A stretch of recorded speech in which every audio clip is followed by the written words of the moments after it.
Chapter 12. The 11 Guesses. Hearing this condition imposed by the Gnome King, Ozma became silent and thoughtful, and all her friends looked at her uneasily. "Don't you do it!" exclaimed Dorothy. "If you guess wrong, you will be enslaved yourself." "But I shall have 11 guesses," answered Ozma. "Surely I ought to guess one object in 11 correctly, and if I do, I shall rescue one of the royal family and be safe myself. Then the rest of you may attempt it, and soon we shall free all those who are enslaved." "What if we fail?" inquired the Scarecrow. "I'd look nice as a piece of bric-a-brac, wouldn't I?" "We must not fail," cried Ozma courageously. "Having come all this distance to free these poor people, it would be weak and cowardly in us to abandon the adventure. Therefore, I will accept the Gnome King's offer and go at once into the royal palace." "Come along then, my dear," said the king, climbing down from his throne with some difficulty because he was so fat. "I'll show you the way." He approached a wall of the cave and waved his hand. Instantly an opening appeared, through which Ozma, after a smiling farewell to her friends, boldly passed. She found herself in a splendid hall that was more beautiful and grand than anything she had ever beheld. The ceilings were composed of great arches that rose far above her head, and all the walls and floors were of polished marble, exquisitely tinted in many colors. Thick velvet carpets were on the floor, and heavy silken draperies covered the arches leading to the various rooms of the palace. The furniture was made of rare old woods, richly carved and covered with delicate satins, and the entire palace was lighted by a mysterious rosy glow that seemed to come from no particular place, but flooded each apartment with its soft and pleasing radiance. Ozma passed from one room to another, greatly delighted by all she saw. The lovely palace had no other occupant, for the Gnome King had left her at the entrance, which closed behind her, and in all the magnificent rooms there appeared to be no other person.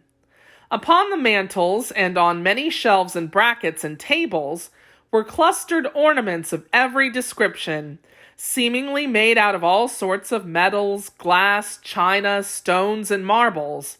There were vases and figures of men and animals and graven platters and bowls and mosaics of precious gems and many other things. Pictures, too, were on the walls, and the underground palace was quite a museum of rare and curious and costly objects. After her first hasty examination of the rooms, Ozma began to wonder which of all the numerous ornaments they contained were the transformations of the royal family of Ev. There was nothing to guide her, for everything seemed without a spark of life. So she must guess blindly, and for the first time the girl came to realize how dangerous was her task, and how likely she was to lose her own freedom in striving to free others from the bondage of the Gnome King. No wonder the cunning monarch laughed good-naturedly with his visitors when he knew how easily they might be entrapped. But Ozma, having undertaken the venture, would not abandon it. She looked at a silver candelabra that had 10 branches and thought, "This may be the Queen of Ev and her 10 children."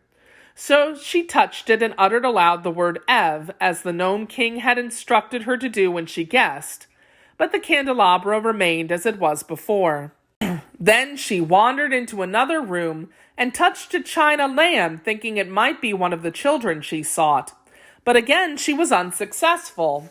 3 guesses, 4 guesses, 5, 6, 7, 8, 9, and 10 she made, and still not one of them was right.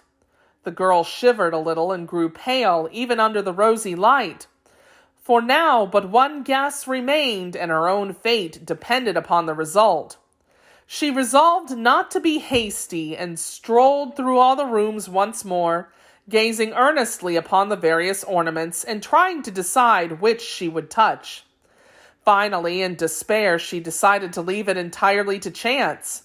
She faced the doorway of a room, shut her eyes tightly, and then, thrusting aside the heavy draperies, she advanced blindly with her right arm outstretched before her. Slowly, softly she crept forward until her hand came in contact with an object upon a small round table. She did not know what it was, but in a low voice she pronounced the word Ev. The rooms were quite empty of life after that. The Gnome King had gained a new ornament, for upon the edge of the table rested a pretty grasshopper that seemed to have been formed from a single emerald. It was all that remained of Ozma of Oz. In the throne room just beyond the palace, the Gnome King suddenly looked up and smiled. "Next," he said in his pleasant voice. Dorothy, the Scarecrow, and the Tin Woodman, who had been sitting in anxious silence, each gave a start of dismay and stared into one another's eyes. "Has she failed?" asked Tick-Tock. "So it seems," answered the little monarch cheerfully, "but that is no reason one of you should not succeed.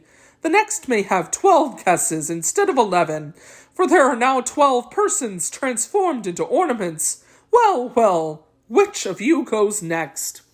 "I'll go," said Dorothy. "Not so," replied the Tin Woodman. "As commander of Ozma's army, it is my privilege to follow her and attempt her rescue." "Away you go, then," said the Scarecrow. "But be careful, old friend." "I will," promised the Tin Woodman, and then he followed the Gnome King to the entrance of the palace, and the rock closed behind him.